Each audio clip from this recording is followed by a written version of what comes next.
Se você vive de infoproduto, curso, mentoria, comunidade, lançamento, você já deve ter visto algum vídeo por aí gritando que a reforma tributária ela vai te fazer pagar quase 30% de imposto e isso pode quebrar o seu negócio. E você também já deve ter visto algum outro tipo de vídeo do lado contrário, dizendo que nada vai mudar, que tá tudo igual, que é um monte de frescura que falam por aí. Os dois estão errados. E eu vou te explicar agora, sem drama e sem juridiquês, o que de fato já dá para saber e o que é que ninguém, nem o próprio governo, sabe ainda. Porque tem uma parte dessa reforma que ainda não foi nem definida, mas tem outra parte que já está clara, e é exatamente ela que vai mexer no bolso do infoprodutor. Só que quase ninguém está falando dessa parte. Então nesse vídeo eu vou te mostrar o seguinte. Primeiro, a tal alíquota que todo mundo cita e por que nem o próprio governo quer cravar esse número ainda. Segundo, a mudança que de verdade mexe no seu bolso, a lógica de crédito e de débito que antes não existia. E terceiro, como que fica quem está no Simples Nacional e para quem que ele ainda vale a pena. E quarto, a história do desconto da educação, que pode ser uma armadilha ou uma grande oportunidade, dependendo de como você se estrutura.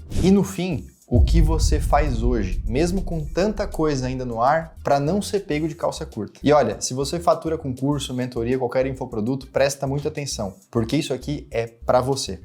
Primeiro, a alíquota, aquele número que todo mundo joga na sua cara. A reforma, ela junta 5 impostos em 2. Sai PIS, COFINS, IPI, ICMS e ISS. E entram 2 novos, que é a CBS, federal, e o IBS, juntando estado e município. Juntos, eles formam o que o pessoal chama de IVA, o Imposto sobre Valor Agregado. E qual que é a diferença de alíquota desses impostos novos? Aí começa o problema. A estimativa que o próprio governo divulgou coloca esse imposto somado em torno de 26,5% a 27% ou 28%. Para você ter noção, se confirmar esse patamar, seria um dos maiores impostos sobre consumo do mundo inteiro. Mas presta muita atenção nesse detalhe, porque ele mostra que nem isso está fechado ainda. O próprio secretário da Receita Federal já veio a público dizer que seria arriscado divulgar a alíquota oficial da CBS antes da hora. Ou seja, nem o governo quer cravar o número ainda. E tem uma briga gigante em cima disso. Tem gente no debate defendendo que esse imposto poderia ser bem menor, perto de 20%.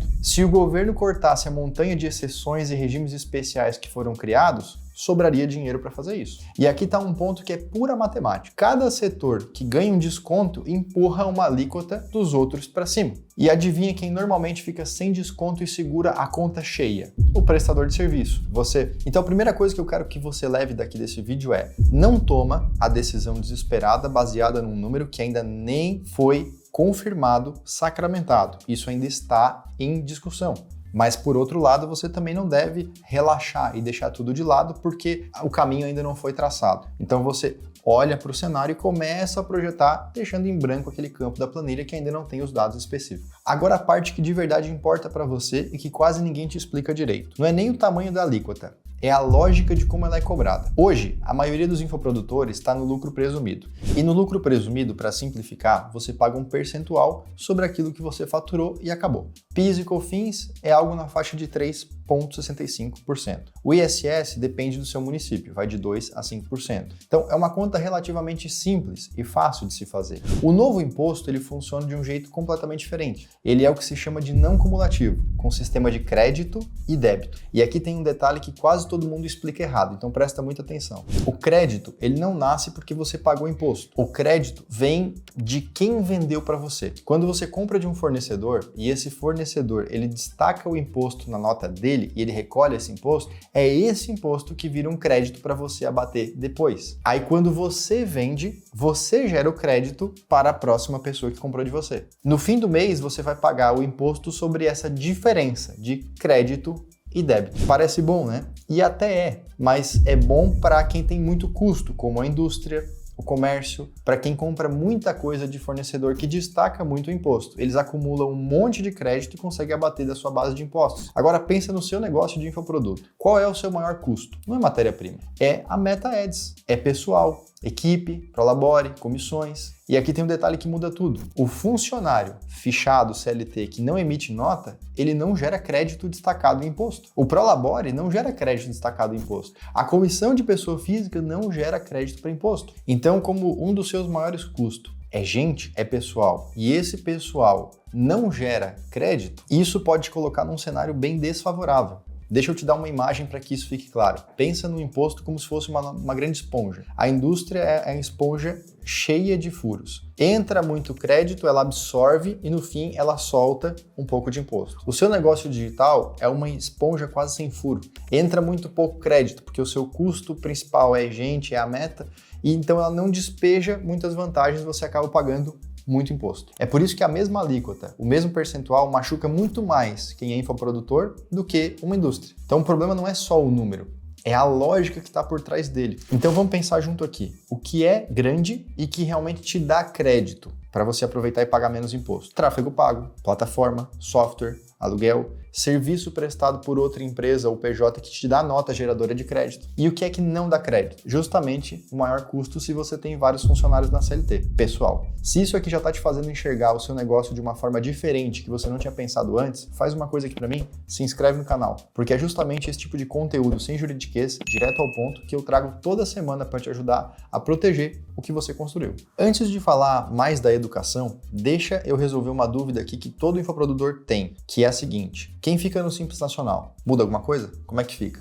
Primeiro, uma boa notícia. O Simples ele continua existindo e você não é obrigado a sair dele só por causa da reforma tributária. Então tem muita gente que vende direto para o consumidor final, para a pessoa física, e que continuar no Simples, pagando tudo junto na Guia DAS, vai ser a melhor alternativa. Por quê? Porque se o seu cliente ele é uma pessoa física, ele não usa crédito tributário. Então não faz diferença para ele comprar de você no Simples ou você ter que migrar para o lucro presumido. Logo, se o Simples for mais barato para você, continua no Simples. Por outro lado, se você vende para empresas, famoso B2B, aí a conversa muda. Porque a empresa que vai comprar de você, ela vai querer aquela nota que dá crédito tributário para ela. E aí o Simples vai te complicar. Porque o Simples Nacional, tradicionalmente, ele gera pouco ou nenhum crédito para o seu cliente final. Então você pode ficar menos competitivo lá na frente de um concorrente que dá um crédito cheio. Para resolver isso, a reforma criou uma opção, o chamado Simples Híbrido. Você continua no Simples para a parte dos impostos, mas você recolhe o IBS e o CBS por fora, para poder gerar crédito cheio para o seu cliente que é a empresa. Parece a solução perfeita, mas a gente precisa tomar muito cuidado, porque na maioria dos casos de quem vende serviço, esse híbrido faz a sua conta subir mais do que o crédito que ele gera para o cliente final.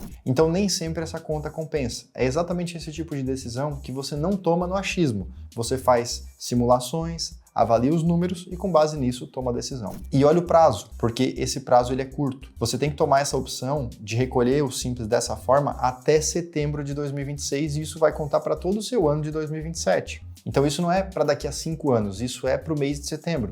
E agora a gente entra na parte da educação, que é onde mora a oportunidade e que muita gente não está vendo. Você provavelmente já ouviu falar que a educação tem desconto na reforma, e tem mesmo. Serviço de educação tem redução de 60% no imposto. A questão é que esse desconto ele não cai no seu colo só porque você vende um curso. Ele vale para a educação formal, escola, faculdade, ensino técnico, e aqui presta muita atenção nessa palavra, pós-graduação. Curso livre, mentoria solta, comunidade paga, do jeito que a maioria vende hoje, não entra nessa lista e paga a alíquota cheia de imposto. Mas é aqui que fica interessante para você.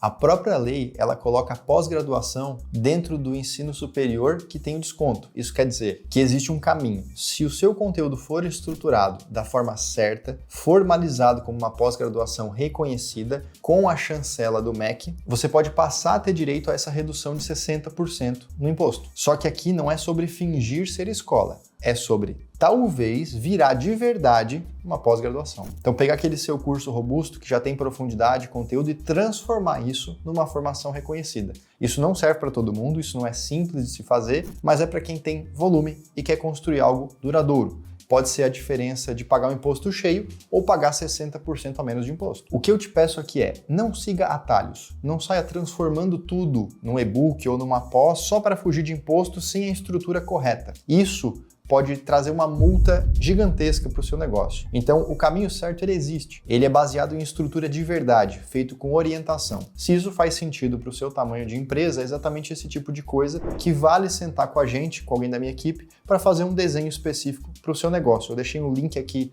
na descrição do vídeo, onde você pode clicar e falar com alguém da minha equipe sobre isso. Mas antes que você feche esse vídeo achando que está tudo perdido, respira, calma, porque tem uma boa notícia de verdade nessa história. A reforma tributária, ela não acontece toda de uma vez, da noite para o dia. Ela tem uma transição longa. O ano de 2026 é praticamente um ano de teste com alíquotas simbólicas. Ninguém sentiu no bolso ainda nesse ano. Em 2027 começa a valer a parte federal e o sistema só fica completo em 2033. Isso quer dizer que você tem tempo para entender, para simular, para ajustar o seu preço e a sua estrutura com calma, antes do impacto chegar cheio. Quem se mexe agora chega organizado lá na frente. Quem deixa para a última hora vai correr o risco de tomar um susto. Então o que é que você faz hoje, mesmo com a alíquota ainda não divulgada? 4 passos do jeito que eu faria se eu estivesse no seu lugar. Primeiro, senta com o seu contador e o seu advogado e faz uma simulação. Pega o seu faturamento, os seus custos e compara quanto você paga hoje olhando para os cenários da reforma. Mesmo que seja com estimativa, isso já vai te dar uma noção do tamanho do problema. Segundo,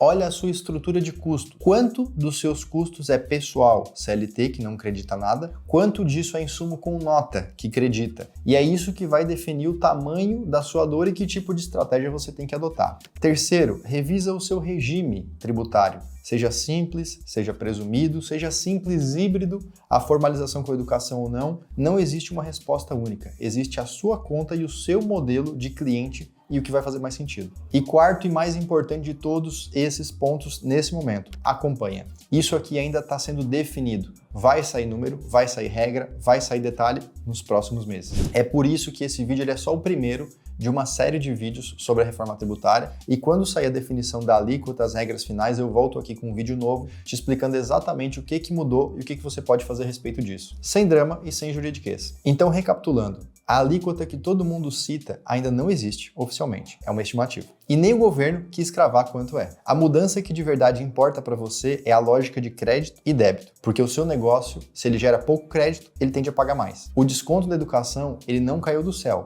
mas ele pode ser estruturado do jeito certo e pode virar uma grande oportunidade. Nada disso é para desesperar você, é para que você consiga sair na frente, se estruturando enquanto ainda tem tempo. Então fica a pergunta, você quer descobrir o tamanho dessa conta agora, com calma, ou só quando ela chegar e bater na porta? Se esse vídeo te abrir os olhos, comenta aqui embaixo qual é o seu tipo de infoproduto, curso, mentoria, comunidade, porque é com base nos seus comentários que eu monto os próximos vídeos dessa série. E aproveita e já se inscreve no canal para não perder a continuação desses vídeos que vem por aí assim que as definições forem tomadas.